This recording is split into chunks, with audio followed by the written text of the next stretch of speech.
Welcome to the OC24 podcast, where we've taken some of the best talks and discussions from this year's 24-hour conference on global organised crime, which showcases some of the most interesting research into organised crime around the world. This episode is called Comparative Perspectives on Illicit Crop Economies and Non-Punitive Rural Drug Policies. So hello everybody, and thank you for joining this session. We have a fantastic panel about comparative perspectives on illicit crop economies and non-punitive rural drug policies. We have invited three fantastic speakers to talk about what is going on in Colombia, Mexico, and Bolivia regarding drug policies in the rural area, and how can we do more novel interventions for this type of economies. So we're gonna have three presentations. So I guess we should start. The first presentation is Maria Pilar López-Uribe, who is a professor at the economics department at Los Andes University in Bogota, Colombia, and also a researcher at the Center for the Study of Security of Drugs, CESET. I guess I didn't introduce myself. I'm Maria Alejandra Vélez. I'm a professor also at Los Andes University and the director of the CESET Center. And we have organized this panel so we can discuss about these new novel interventions in the Andean region and Mexico. So Maria Pilar, please go ahead. You have about 10 or 15 minutes. Thank you, Maha. Well, I'm going to present today a project on land property rights and drug policy, evidence of the program Formalizar para Sustituir in Colombia. This is a jointly work with Juan Carlos Muñoz. He's a professor at Universidad IAFIT, and also with some students from Los Andes and IAFIT as well. Well, what is this paper about? We're actually studying the effect of allocating land property rights on the permanent substitution of coca plantation. We're going to use the program, we're going to study the program Formalizar para Sustituir that was implemented in 2016. We have data until 2019. We just got the data until 2020, but we're going to present results today until 2019. Basically, this is a program that gives land titles to households in exchange for a commitment of the households to substitute any coca plantation or illicit crop by a illicit or legal crop, right? Kind of like replace the coca plantations for a illicit crop. We have here microdata. We have very good and detailed data. We have household surveys and also georeference data at a village level. So the type of information that we have contain a lot of detail. So basically, we the requirements to be a beneficiary of the program are very standard. The requirements to be a beneficiary of the programs are very standard. And we have municipalities and villages all over the country and in different regions. And we take that into account to estimate a causal effect of giving property rights to peasants and see the effect of that on coca plantations and coca substitutions. So with this in mind, we have very briefly going through the data. So we have land titles that the program allocate at a grid level. We have the exact location of where these legal titles were given by the programs. We also have all the information, a very detailed information of illicit crops as well. We also have some geographical variables that we're going to use as a control.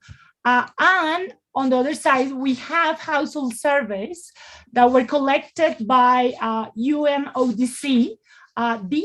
These surveys include information about the household's information on family characteristics, property information, productive activities and illicit crops, household economy. And we have two waves of this survey. So we have a baseline in 2016, where we actually have here all the households that were exposed to the program. So we have almost 7,000 surveys. And we have a follow-up round in 2018 of about 500 surveys of just households that were beneficiary of the program. So we have a baseline in 2016 of around 7,000 surveys that were exposed to the program. And then in the second round, we just have a smaller survey, 500 surveys, where we actually are studying just households that got a land title through the program. So our model specification is very standard. We are using our unit of analysis is the smallest one that we can get, is a village.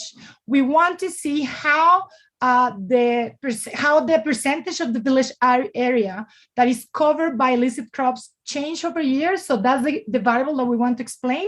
We have the period of a study is from 2010 to 2019. The treatment period, where the program was started to be implemented, was since 2016 until 2019. And we're basically going to see the area that was formalized, that were, area that were titles were given by the program, and we're going to compare with those municipalities, with those villages that didn't receive any title. So our empirical strategy is as clean as we can get. We actually going to compare two different groups of villages. Both of them were exposed to the program, were prioritized by the program, were supposed to be to have land titles in these villages, but some of the villages received property rights and some of them did not. So we're going to compare. The treatment group is going to be those villages that were exposed to the program and received property rights. And the control group is going to be those villages that were exposed to the program but couldn't receive any property rights. So we're going to compare these two groups. We're going to use we're gonna run two different empirical strategy, difference, but we're gonna compare. The control group in both cases are gonna be different, but as I mentioned, as clean as I can get. So our results so far are basically quite strong for different groups and for within each of these groups for different control groups.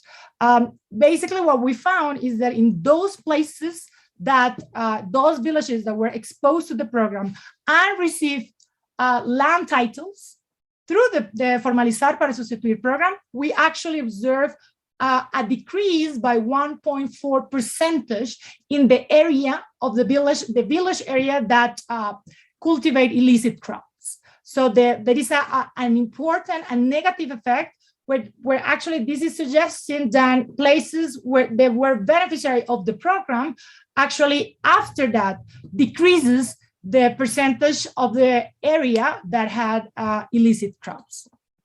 We use the older empirical strategy, and we get similar results. So what is the potential mechanism that we have here?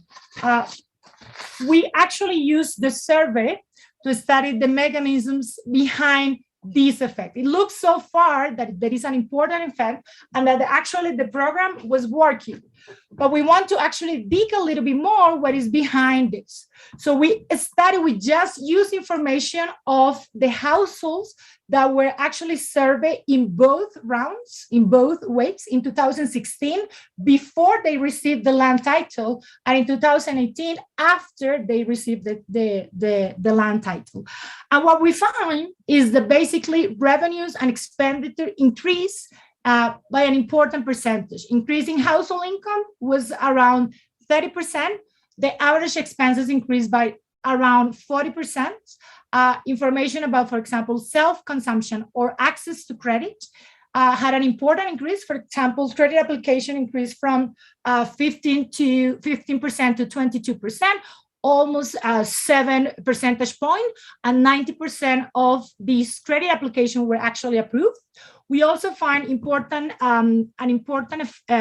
change in the public service access. There was an increase of 7 percentage points in electrical energy consumption and of 9 percentage points in internet access.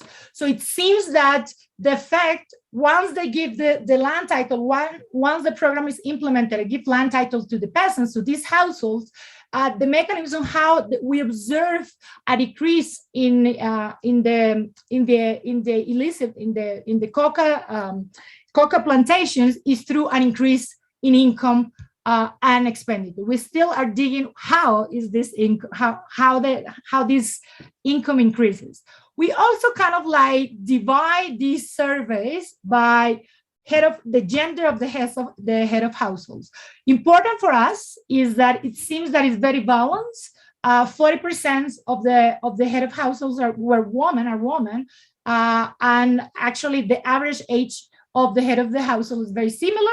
However, we actually observe different an important difference in the credit approval and in the credit sources when we dig a little bit more on the gender aspect. For example, only 43% of the credits that women require were approved, while this was 56% for the men. And the credit sources as well were different. While for women, there were mainly NGOs, cooperatives, Banco Mundo Mujer, NGOs. The credit source or the credit funding for men that actually requests a credit was Banco Agrario, which is the main public bank in Colombia in the rural areas. We also calculate the multidimensional poverty index, and what we observe is an important improvement in the household conditions, in the household conditions, and educational conditions. When we dig a little bit more of these IPM results, what we find is that there is not any difference between women and men, like head of households, women and men, in sociodemographic characteristics. But when we actually see, we estimate the incidence and intensity of poverty, and when we calculate the IPM, the index, the poverty index, it seems that there is an important decrease in incidence and intensity of poverty, and the program seems to have a stronger effect on households where the head of the household is a woman. Then, basically, so far, what we are showing here is the households that were beneficiaries of the program experience, on average, a decrease in poverty and an increase in welfare and living conditions. There is an important decrease in the poverty index, both in intensity and incidence, and it seems that the effect is stronger for women than for men. Then we want to dig a little bit more about this because we believe that it's not enough to have land property rights, right, to substitute coca plantation. So we want to see what else is going on here. So we know that when you give land property to households, there is an effect, there is a decrease in the coca plantations through an increase in income. But it looks like when we see the effect over time decreases. So this is suggesting that it's not enough to just give property rights to the peasants to substitute coca plantation. So we're actually working right now on this. We're using this survey, the same survey, where the second round of the survey, where we just have all the sample are households that were beneficiaries of the program. But we're actually going to separate this in two groups. One of these groups are households that receive a land title, but also receive some public goods, and the state to these households actually was more present through roads, through actually access to public service. And the other group is gonna be those households that only receive land title, but actually didn't get any other public service from the state. So did not get access to roads, or did not get any increase in utilities, for example. So what we observed so far is that actually the change in the income, only when we take into account households that receive property rights, is very much stronger when the household receives property rights and roads and more state presence than when the household only received property rights. And the state didn't arrive, with any other public good that is necessary. So with this, so far, I mean, we, of course, each of this part has a lot of, work behind. We have different robustness checks. We check different assumptions of the empirical strategies that we're running. But overall, what we get is the following so far. On average, the area with illicit crops decrease between 0.90 percentage point and 1.3 percentage point, which is around 1.5 percentage and 1.6 percentage. In the village, when the state actually allocate land property rights through Formalizar para Sustituir program, relative to those that were part of the program, were exposed to the program, but did not get any formalized land. Preliminary evidence, which is the one that we're working right now, suggests that the state presence plays a key role in actually ensuring long-term effects. It seems that it's not enough, and this is one of the main findings, is not enough to give property rights if we want to see a permanent effect over time of the program. It is important that the state implement these type of programs given property rights, but this only as a first step. The state needs to provide other public goods as roads or as public services to actually have a permanent increase or a higher increase in their incomes and an effect of the program. So far we have two different kind of topics to discuss here. The first one, more or less what I was mentioning, land property rights are actually essential. It's an essential mechanism for the substitution of illicit crops, but it's not enough. It's just a first step. The alternative development programs that include land property rights should be a priority by the government, but it's important that if we want to have long-term mechanisms, the state needs to provide more than just property rights. For example, support unproductive projects. For example, access to markets through roads. For example, access to new technology or actually more public services, right? If we actually want to observe a permanent transition from illicit crops to licit economies. And then the second part that is just suggestive here is about the gender effects. It seems that it's important to distinguish the effects of these programs when we have a woman head of a household or when we have a man as a head of a household. So focuses on different effects rural programs have depending on the household's head's gender. And with this, I think I close. Thanks. Thank you, Maria Pilar, for these very suggestive and interesting results. I think we're going to have questions at the end after we hear all the panelists. So now from the coca crops in Colombia, we move all the way to poppy crops in Mexico.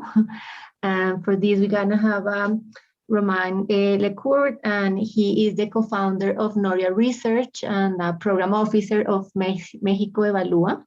And I think you're going to give us a very different perspective of what's going on in Mexico. Thank you very much, Maria Alejandra, for the invitation. Thank you for having me today. I'm very, very happy to present the work we have done on opium. First, because I'm very happy to keep the dialogue open between Mexico and Colombia on illicit crop cultivation, something that I think we have been working on, and I'm really glad it's actually giving fruits. And second, because I think it's of course, like Colombia and Mexico have very much strong similarities in terms of their participation to drug trade in that case. But in the case of illicit cultivation, it's a huge gap. It's two very, very different worlds, and it's especially different when it comes to actually non-violent policies used by the state or public authorities in general in order to, for example, substitute illicit cultivations, right? So basically, what I'm going to present today is the result of a 2 years research project run in Mexico by Noria Research and México Unido contra la Delincuencia, a research NGO and advocacy NGO working on drugs policy that you probably already know. And we have been working on documenting qualitatively and quantitatively opium production in Mexico. So opium and heroin production in Mexico, and the trade that goes basically 90 to 95% of it to US and Canadian markets, where Mexican heroin amounts for around 90% of the consumption.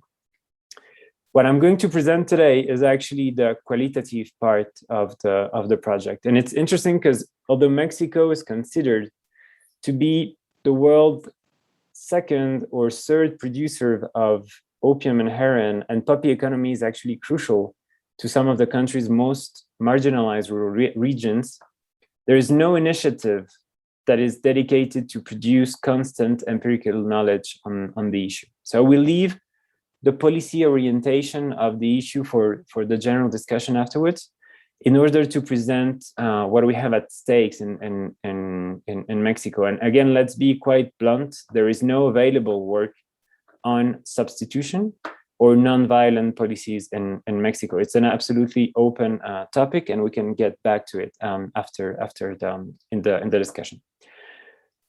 So again, Mexico is one of the world's principal producers of illegal poppies and heroin, and this reality, one of the pillars of the country's war on drugs, contrasts sharply with the scarcity of studies that seek to understand what this market represents in the social, economic, political, and agricultural panorama of the country.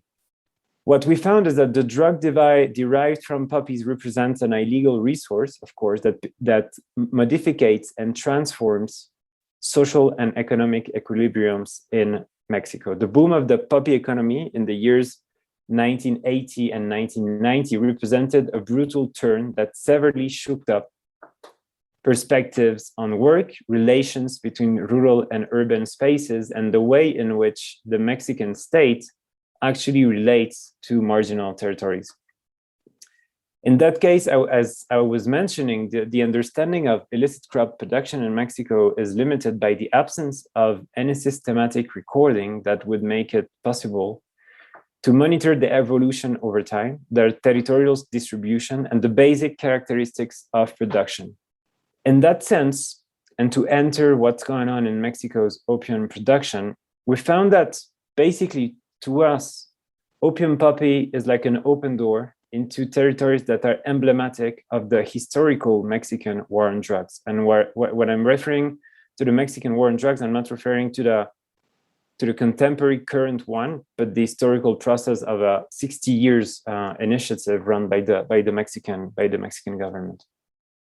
Illicit crops are not taken as an object of analysis per se, but rather as an invitation to better understand the social and political dynamics that shape lives in the mountains of Mexico, as well as in the capital cities of states like Guerrero, Sinaloa, Durango, and Nayarit. And the territories that we study, and I think it's important to then open the policy discussion, the territories we study are immersed in a very paradoxical political situation marked simultaneously by isolation and integration. In fact, poppy production zones are very classically poorly communicated with the rest of the country, due mainly to the horrendous conditions or absence of roadways and transportation services. But this isolation has not impeded mountainous zones from emerging as key battlefronts in the war on drugs at both national and international levels. And moreover, the paradox is all the more obvious when we consider that these marginalized territories are articulated through an illegal activity that generates spectacular profits by connecting New York, Los Angeles, Chicago, Canada, with the Sierra Madre Occidental and southern Mexico. And this is particularly interesting because maybe in difference with Colombia, the illicit production of opium in Mexico is directly related to the US market, of course, which is like 2,000 kilometers away, which is like right next to it, basically.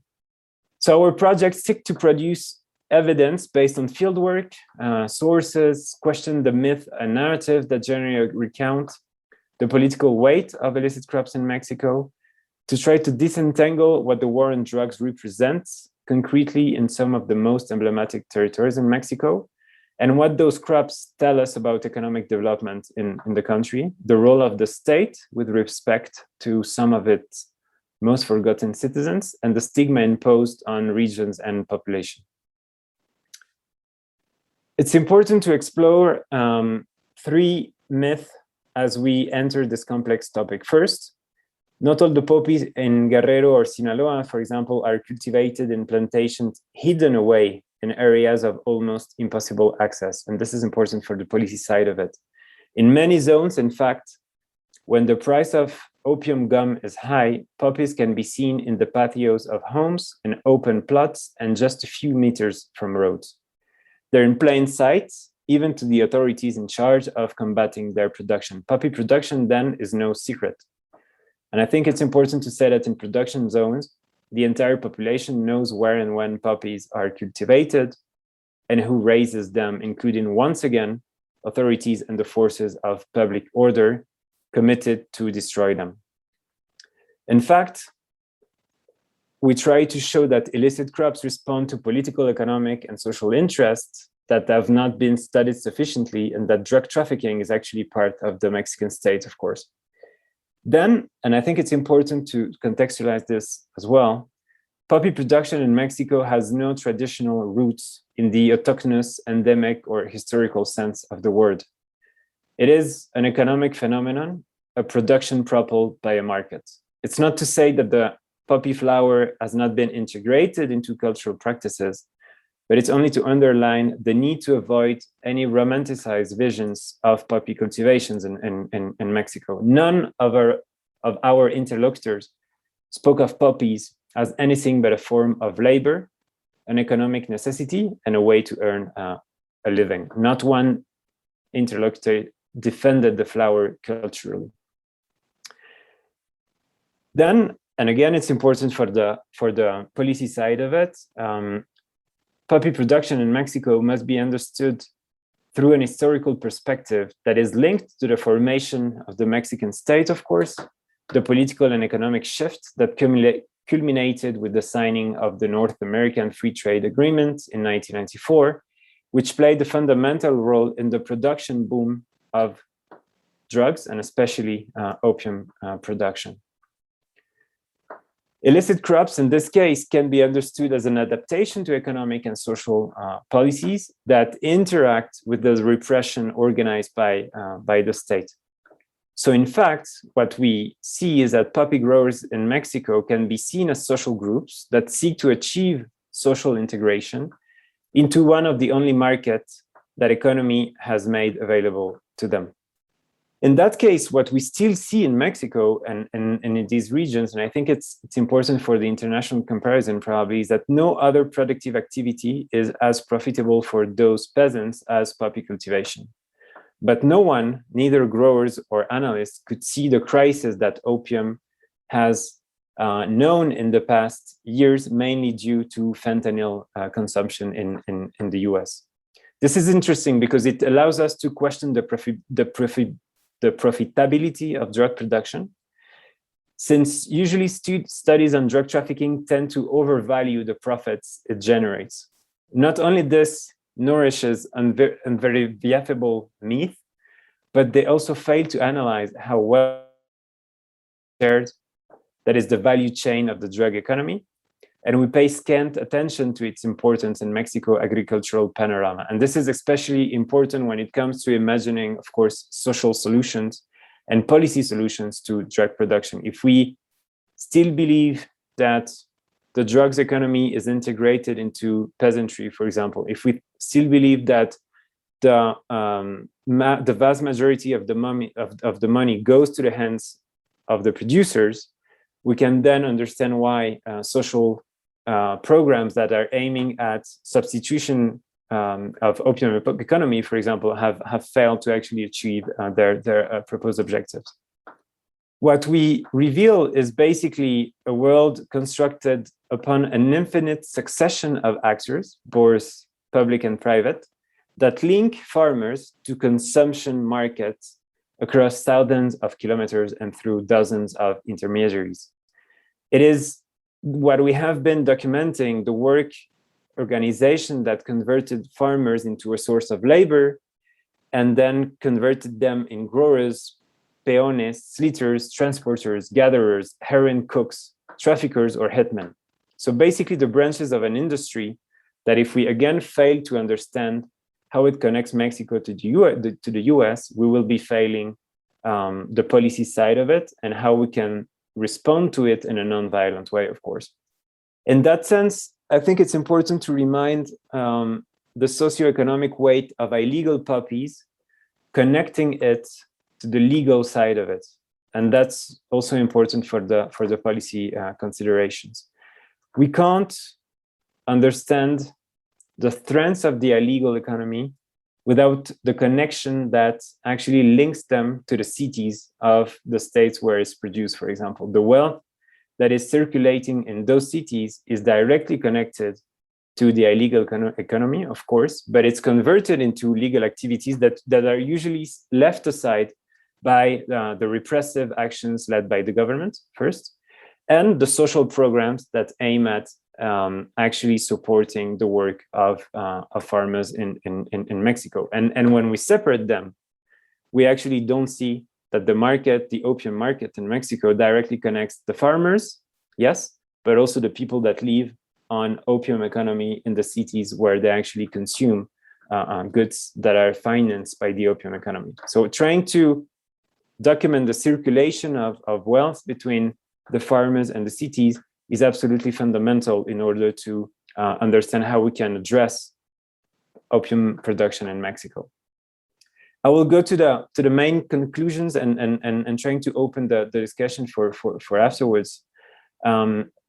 And to repeat that in the productive chain of opium and heroin in Mexico, much of the money generated is actually captured by legal and illegal intermediaries rather than farmers. This means, of course, that the fantastic profitability of the final product has almost no structural impact on inequalities, discrimination, criminalization, or the lack of state investment. The other important thing is to remember that illicit crops cannot develop without relations with the state. Far from observing the absence of the state, we reveal an absolute distrust on the part of the inhabitants towards public authorities, despite constant interaction with them. What matters here is understanding qualitatively how public authorities are present and behave in the territories where they are present. Then the studies that describe drug markets as mechanical, predictable, easy to read worlds could not possibly be further from reality. What we found are complex networks of intermediation, ephemeral realities, and constant impositions, fluctuations, and threats. And that's very important, I think, when it comes to designing policy response to it. And finally, of course, the fact that illicit markets do not flourish in an economic or political vacuum. The dynamism and competitiveness of Mexican mountains in the drug markets is anchored in the illicit economy that provide the best support for illicit economies to thrive. Analyzing these is essential for understanding drug trafficking and its contemporary evolutions. And I will finish here and leave the policy again, like the policy side for the questions and the discussion. Thank you very much. Thank you, Romain. Now we go back to the Andes region with David Restrepo from CECED at Los Andes University, and he's gonna discuss and reflect on the also very novel policy in Bolivia about the social control. So go ahead, David. Thank you, Maria Alejandra, and thank you to the organizers. And so I'm responsible for one of the research areas of CECED. And I guess in order to contextualize my presentation, I would like to reveal a bit my interest. I'm mostly interested in how we foster both legal and social systems that contain the harm of psychoactive substances, as well as maximize their benefits, in particular for those groups of the population that have been most affected by the consequences of the punitive drug policies we have been trying to impose in our societies for over 100 years now. And I think, and this is more, a personal opinion that it animates my work, that understanding these plants and substances and the societies, cultures around them that have built the mechanisms for containing those harms and maximizing those benefits is a particular inspiration in that kind of policy entrepreneurship journey that I find myself in. And Bolivia exemplifies that best, I think, within the Andean region.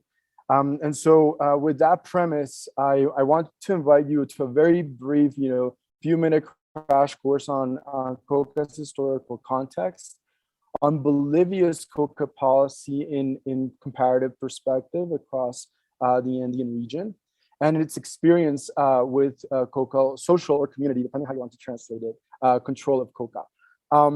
This to tee up what is just the beginning of a research project that we have initiated with our peers in Bolivia to understand how that policy has been evolving. It's now been over a decade since its implementation, and there has been some very important seminal work that researchers in Bolivia did in the early days, and we want to see what has happened since. So with that in mind, and knowing that there are people from potentially other regions of the world who might be coming, dialing in, or looking at this recording, coca is a plant that has had a lot of periods within history. It's a very and throughout this time has had multiple iterations in the narratives of the societies it has been used, and it has really, what we've seen is its progression from being a sacred plant among indigenous communities to a damned plant that is conflated with all the chaos and destruction that surrounds the illicit cocaine trade. So today I'm not going to focus too much on that, because I think that probably the people joining this conference know quite a bit about that, as well as everybody. But I am going to talk a little bit more about coca. And so, coca is this wonderful bush, in fact, belonging to a very large family of plants that contains the metabolite cocaine. That's only very recently, in the past 150 years, been isolated, but that has been for thousands of years a key central role to indigenous cultures. Those cultures have, of course, suffered through colonization and genocide and epistemicide. But even despite this push to try to eliminate that culture, there are still approximately 10 million people across Latin America who consume coca leaf. The share of that is highest in Bolivia. 27% of the population consumes coca. And they do so because coca has a very important and long-standing cultural as well as functional value as a stimulant that aids in work and that is used as a fulcrum for community development and for political organization, really, at the local level. It also has a lot of medicinal and nutritional properties in traditional medicine, which in fact has been validated through a number of scientific studies, despite the difficulty in actually doing research with this plant as with other controlled plants. But the scientific research available indicates really interesting potential across a variety of global public health priorities. And it's those values that we have found in this plant that actually have animated the indigenous and social movements that have resisted the paradigm of stigma and violent control of these plants, and have created a window, an opening in the international drug control system to enable the emergence of of legal legal of a legal window for control. And that is how essentially this kind of summarizes the way in which Bolivia developed this policy innovation. When we look at Bolivia in context, Bolivia is in fact the country that has the least punitive drug control policy of the Andean region. It is the one that eradicates, pulls out the fewest plants, that has the lowest seizures. It's actually not very clear how much they're investing in alternative development, because the concept of alternative development is no longer in use in Bolivia. Bolivia believes in holistic or integral development with coca, and has developed a more vibrant form of a legal market for coca products. And interestingly, the results are not what you would expect if you believe that a punitive approach is what will bring about better drug policy outcomes. Coca leaf prices in Bolivia are higher. The crop sizes normalized by population are overall lower. The prevalence of cocaine use is lower than Colombia for sure, and it has a much more peaceful, lower homicide rates in rural regions. If we look across the time span since the late 80s to the present day, we can also see that Bolivia has been able to maintain the most stable coca crop hectares of the region, whereas Colombia, that has had the most punitive, has seen the most volatile and has since the late 90s been the dominant player in terms of coca cultivation. So that has really animated our interest in trying to understand how Bolivia has gone about doing that. And so this brings me to my next point about coca in Bolivia. Coca, of course, has been in Bolivia for thousands of years. There are two main cultivation sites: the Yungas of La Paz, which are it's this mountainous area that goes towards the Amazon region, close to La Paz. And then the Tropic of Cochabamba, also known as the Chapare, which is a more recent area of coca cultivation. And it has been considered an escape valve of the mining workers looking for opportunity and for new land in this area. Of course, like the entire world, Bolivia has faced the adoption of punitive drug policy and has seen several phases of that approach. In the 90s and in the 80s and 90s, the main policy approach was conditional alternative development that was mostly sponsored by the United States, that featured essentially, we will help you if you take your coca crops out.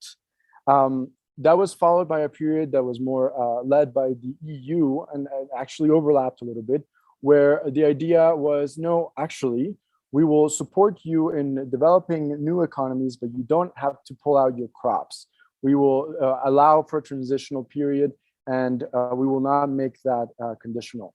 During this time, and especially in the late 90s, there was a push towards eradication as Bolivia saw increases in its coca crops, but the social organization that has especially built around coca unions in the Tropic of Chapare, or the Tropic of Cochabamba, resisted that approach very much and led to a very strong confrontation between rural regions and the state. And this led to, in the early 2000s, the Cato Accord, whereby households were allowed to have a small amount of coca crops to be legal, and the union would control and monitor that amount of coca that was authorized per family. And that very rapidly led to an end of the conflict between the coca unions and the central government, and saw the beginning of what has been a fairly long period of economic diversification in the Tropic of Chapare, according to the literature, led by Bolivia's own conception of what coca is. So that, and conscious of the time, that type of approach is basically a hybrid of controls that are built bottom up through the coca union and intervention at the state level to support the coca unions. So the government provides registration and monitoring for these coca fields, whereas it's the union that is responsible for enforcing that the Cato limits are maintained. The literature that exists has found that there are a number of strengths to this approach. First and foremost, the reduction in conflict, which in coca growing regions in Colombia and Peru is the mainstay, and we see it every day in very personal ways. An increase in the coca prices. Actually, when you get the coca unions to organize and to see that if they control the amount of coca grown, that's going to mean that they'll have better negotiation power vis-a-vis the rest of the supply chain. That increases coca prices, and that has actually also borne out in the data. The fact that you have this greater stability also enables not only the state to arrive, but for households to start investing in other economic activities. So the Chapare has seen more new economic activities arise. And interestingly, even though you would seem that this is a permissive approach, the coca crop hectarage is a lot more stable. Of course, there are weaknesses as well described in the literature. There's gaming of limits. Certain farmers, through their families, are able to access more catos.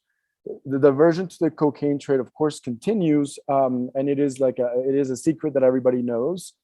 And because of the different political integration between the growing regions with the state, there's quite a lot of tension between the Yungas and the Chapare around coca limits and who gets the right to participate in the legal market. And that this has not actually stopped the agricultural frontier from expanding. So based on that literature, we have just begun going into the field to try to understand how that social control model has evolved since it was implemented, especially since the political instability that has ensued after the end of the Morales government, the transitional government that was in place, and the new government. It has not been easy. Coca is a very sensitive topic in the whole Andean region and in Bolivia in particular, due to the political climate at the moment. But what we have found so far, and this is very, very early, and it's a qualitative piece that we see as a pilot to help us identify interesting themes to really zoom into, is that there's quite good legitimacy and institutionalization of the process of coca community control.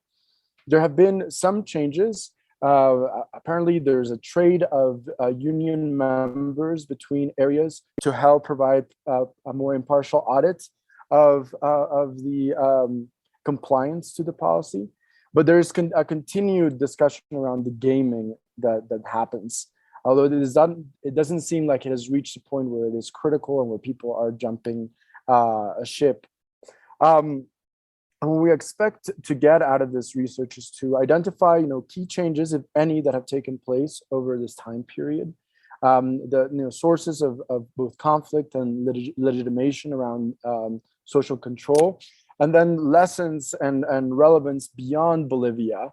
I think in Colombia in particular, we are desperate for new approaches because we are trying the punitive approach, we're trying crop substitution, but the research that several distinguished colleagues as well have done around community, the role of community organization and community level institutions indicates that we need innovations along the lines that Bolivia has been able to implement.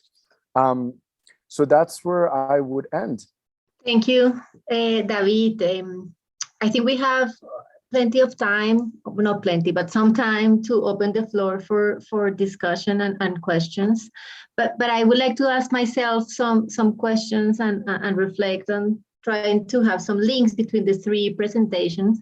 And I would like to start by saying that even though coca, as David just explained, do have a tradition in some of the communities that cultivate the coca in Bolivia, Peru, Colombia, when it comes to coca for cocaine market, it just becomes another commodity, just as in the case of poppy in Mexico, and becomes just another productive activity, the most profitable activity, but also the activity in which not the most of these profits are in place. So I would like to ask for Remind if you think that this titling will be also an interesting policy in Mexico, as the one that Maria Pilar discussed. And also I would like to ask David what is the relationship, as far as we know, between the social control and the presence of the state, as the one that Maria Pilar was discussing, no? If it's only the community organize themselves, or what is the role of the state? It would be interesting also to discuss if this social control will make sense for such a violent context such as Colombia or Mexico. And also for Maria Pilar, a more, I should have known this because we have discussed this many times, but it just brings to my mind when you mentioned your control villages, that you said there are villages that they were going to be part of the treatment, but they were not titled. And I guess the question is why they were not finally titled. What was an issue there? Why they were prioritized but not titled? So yeah, maybe a bit unorganized, but those three questions for you guys. And I'm happy to also give the room for questions from the public. But maybe you can answer these questions first, and then if people have questions, please just raise your hand and I would just give you the opportunity to ask. So I don't know who wants to start. I can start. I think my question is very precise. Yeah, our control group, our control villages were villages that were exposed to the treatment but were not treated, right? So our kind of like information, the allocations that we have, the titling that we have are mainly public land allocations. So these are allocations that were given directly by the land agency, the National Land Agency. So the reason why is basically, but the difference between the treatment and the control is precisely because of administrative matters.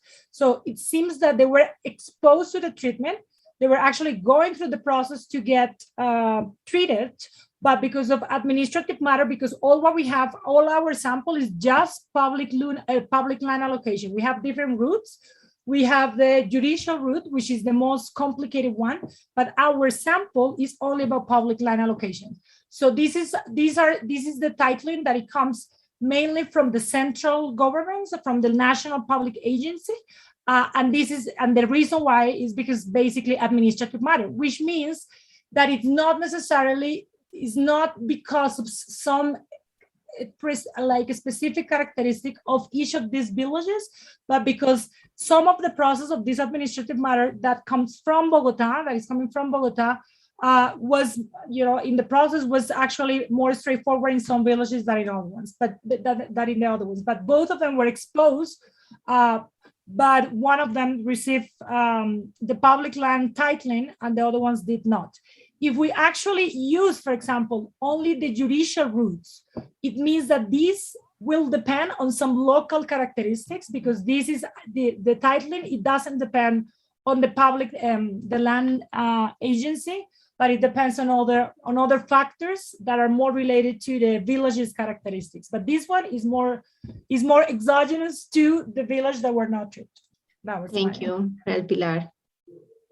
Romain. Okay, David. And there is also questions in the chat. So if you can also react to those, that would be great. But yeah, go ahead, David. Sure. So your question was about the role of the state and their interfacing with local social control. What I can report in terms of the literature on this matter, I think something that was interesting in terms of the different coca control regimes was that when when control of coca crops was very much focused on elimination of the crops, there was a very strong conflict that was taking place between the state and the coca unions. But in fact, it was the coca unions that had been building the state from the bottom up in these areas. And I think that's something that it's really important for us to remember in terms of what we mean by the state. And I think there's a trope of, the central government bringing the state to the regions. And I think the experience of Bolivia is one where actually these unions are very much the state and have a lot of power in terms of determining how things are done. And that actually sounds like a good thing. Having a really strongly organized population in rural areas seems like the necessary conditions for having a state that functions and that is legitimate.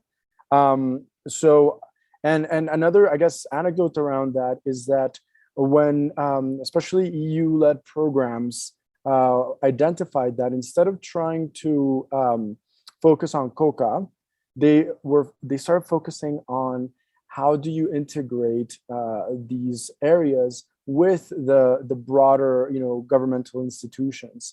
And they invested in strengthening those institutions rather than focusing on just the economic elements of this.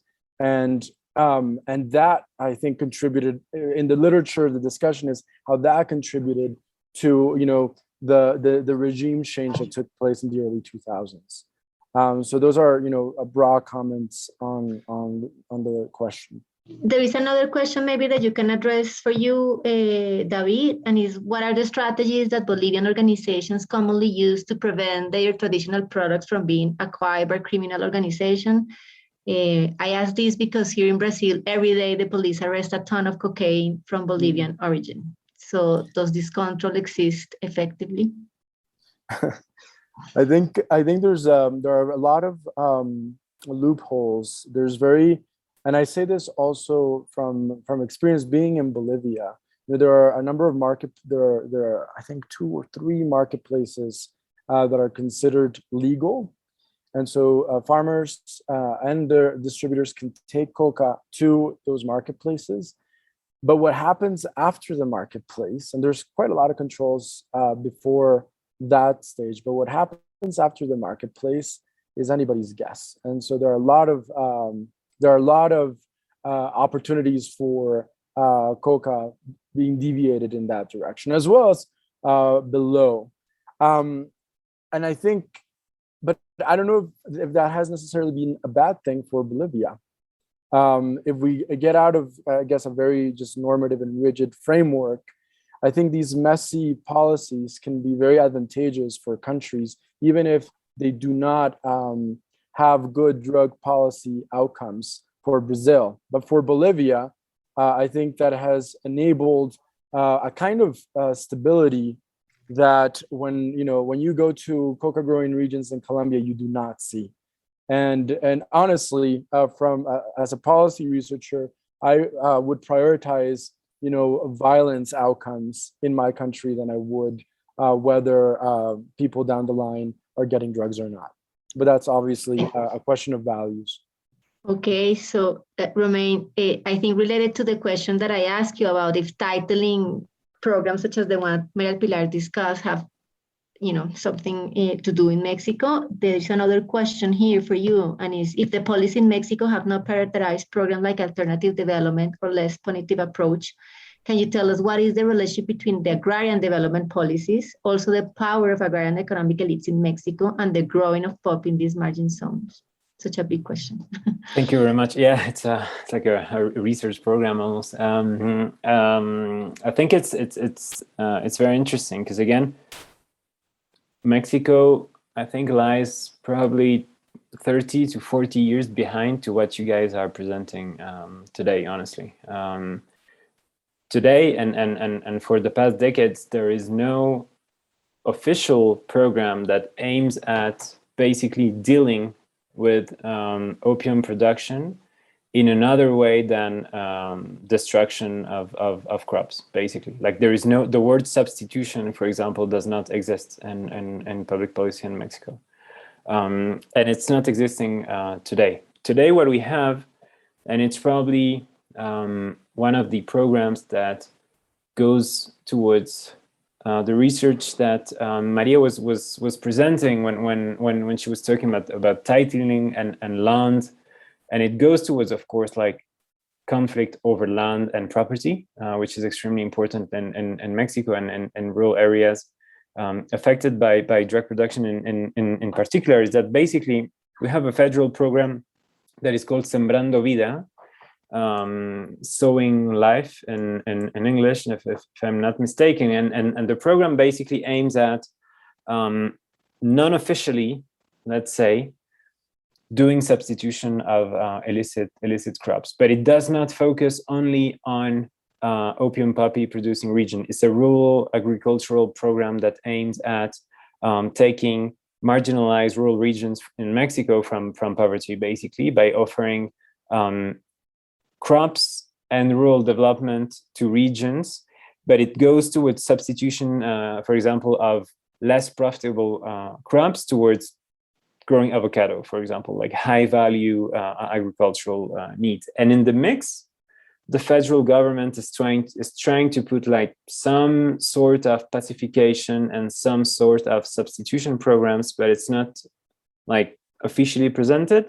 So we can't actually, and it's very hard to actually monitor what's going on in terms of opium production in Mexico. So again, like it's like talking about something that we know does exist, but we don't have background, we don't have systemic data about it, we don't have a rural diagnosis about what's going on in terms of opium production in Mexico, and especially because opium production takes place in quite heterogeneous regions of Mexico in the south and in the north, and those regions do not necessarily have a lot in common except that they grow opium. And it goes towards the question that was asked by Alvaro on the alternative development and the relationship between development policies and the power of agrarian economic elites. If you take Guerrero, which is a southern, quite poor state, but the first producer of opium in Mexico, and compare it to Sinaloa, which is a state in the north, and which is a state that is much richer, you can tell that actually the connection between local agricultural elites is different in Guerrero and in Sinaloa with respect to growing opium. What we see is actually, for example, the prices of opium gum in Sinaloa are much higher than in Guerrero, like historically.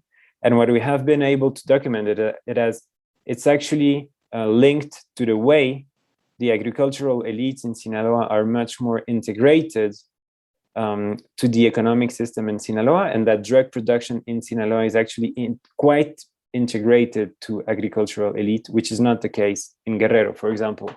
But again, like we're kind of opening the door towards a world that is very, very, very, very, very slowly being open. We don't know much, and unfortunately, we're not able to monitor and document what's being done by the federal government, be it actually in non-violent ways or violent ways. It's very hard to actually monitor the action of the armed forces. For example, we have been producing and releasing the first open access database on armed eradication of opium poppy in Mexico. And it's the first step. It's been a huge effort, and it's a very little step. And again, if I compare what we have been doing and what we can do in Mexico to what you guys are doing right now, it's insane, the gap that we see between the two regions and the two countries. And my last comment on this would be that basically in Mexico, opium production is a non-existent problem, basically. Like the federal government has not been talking about it for decades almost. It's not a public problem, basically. Like it's not on the agenda. It comes to the agenda when it comes to cooperation with the US, for example. It comes to the agenda when something happens to a farmer in these regions, or something happens to a soldier in these regions, like, shootings and stuff like that. But basically, it's a non-existing issue in Mexico, although it concerns hundreds of thousands of families. So it's quite strange, honestly, because it's a hard effort to actually put it on the agenda. And to be absolutely honest with you, it's not really working. Oh, very worrying as well. There is another question that, this was not about any of the presentation, but I guess is related, that I think would be interesting to discuss. And Mara also asked if in your work in, I guess, Bolivia, Mexico, and Colombia, did you identify a tendency towards land acquisition by criminal organization in coca producing regions? I don't know if you can comment on that. I know that's the case, and there has been studies documenting that in Central America for sure, as part of the drug trafficking, how the public land and indigenous land has shifted to private lands. But I'm wondering if in Mexico, Bolivia, Colombia, you have any sense about that. And just to open the floor for discussion, I would like to sort of ask about if Romain and Maria del Pilar think that a system such as social control in Bolivia could be developed in such a violent context such as Colombia and Mexico. So I will leave you with those two. I don't know who wants to be brave and take the floor first. David? I would like to take the floor because I also have to board a plane. Are you in the airport? I am. Okay. And I would say that there are some parts from personal experience and from actual data, I feel that there are areas in Colombia where there's a very strong level of community organization. And in fact, your work, Maria Alejandra, has shown that in the Pacific. But other parts of the country have also demonstrated that, and indigenous communities, in fact, are examples of that. And I think I think we need to think about what are the conditions that get grassroots level organizing to happen. And once those conditions are in place, I think the possibility of a kind of model as Bolivia starts to open up. But I think the conditions for making that kind of organization happen are maybe poorly understood still. Like what needs to be done, how you can intervene to foster that kind of outcome. I think that remains a big question, especially if you're thinking about a situation of war as we're seeing in Colombia, or as Roman was discussing for Mexico. Thanks, David. I don't know if Maria Pilar and Romain. There's also another question for you on the chat about the expansion of poppy cultivation in countries such as Peru and Paraguay, and the question if that is part of the expansion of the activities of the Sinaloa cartel and the Jalisco cartel. I don't know if you have any information about that. Very, very, very briefly, to let Maria del Pilar actually take the floor after that.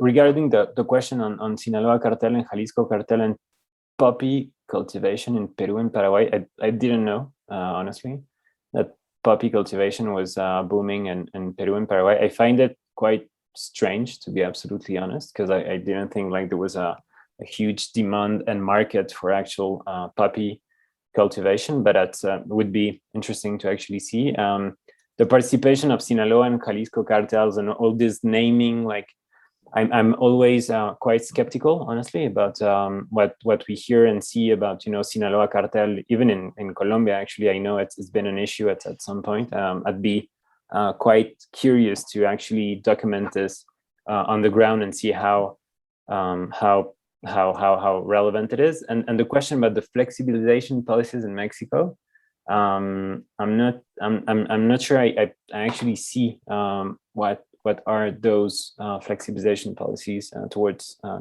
drugs actually in Mexico. But I think it's regarding your questions on on Mexico and how we could actually go forward in finding a solution. And if something as what David was presenting could work, it's actually interesting to see that you have local initiatives in Mexico, especially in indigenous regions that produce amapola poppy.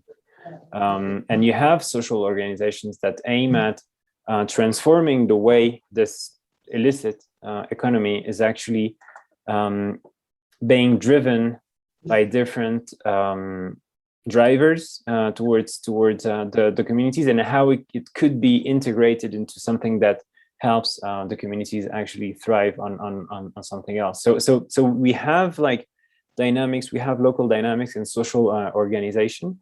There are interesting things happening, but again, like there's no public interest to actually take this into their hands. And I think it's going to be interesting to monitor what's going on in the second half of this administration in Mexico. Thank you. Maria Pilar, do you want to add something? No, I mean, I think that, I mean, the social organizations can actually play an important role as well. I think, I mean, with the story that I tell you today is more about the state is coming, you know, state is the state presence, but the state presence is not going to be possible if they don't build some trust with the social communities, with the local communities. So that is important as well. So I think the social organizations can actually make this trust happens faster and easier, I would say. So I think it is important. It's not part of what we're actually studying now, but I think it's an important factor to keep in mind. And yeah. Okay, well, so I think it's about time to close because David is going to take a plane and because our time is out anyway. So thank you, Romain, Maria Pilar, and David. I think that we have reflected on a very different topic in this conference, even because we are like in the other side of the criminal organization, even though these are people who are participating in a legal market, we are not considering the producer as part of an illegal or criminal organization. So we have to think about other policies in this side of the chain, basically. So thank you for your thoughts, and thank you for the people who stay until the end. Thank you for listening to the OC24 podcast. For more talks, have a look at the podcast feed on whichever platform you use. There are loads more to listen to. Video versions of these talks are also available on the Global Initiative Against Transnational Organised Crime YouTube channel. If you would like to share these talks around, we ask that you use the hashtag OC24 and let us know what you think. The 24-hour conference on global organised crime is brought to you by the European Consortium of Political Research Standing Group on Organised Crime, the Centre for Information and Research on Organised Crime, the International Association for the Study of Organised Crime, and the Global Initiative Against Transnational Organised Crime. For more information, head over to oc24.globalinitiative.net. This has been the OC24 podcast from the Global Initiative Against Transnational Organised Crime. Thanks for listening.